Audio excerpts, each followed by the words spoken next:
Prince and Princess of Loyalty, Sete Zion D. Kabatulan, and Renee Mariette Nina G. Silkel.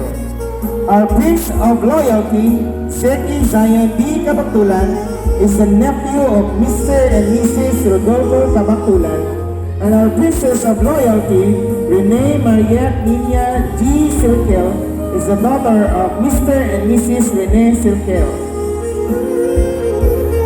Prince of Optimism, John Denver C. Agcupra.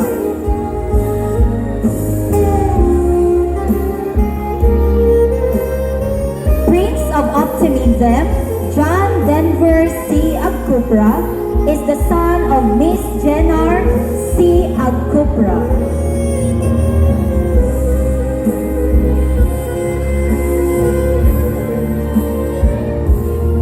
Our Prince of Patience, Delia Sagrado, our Prince of Patience, Delia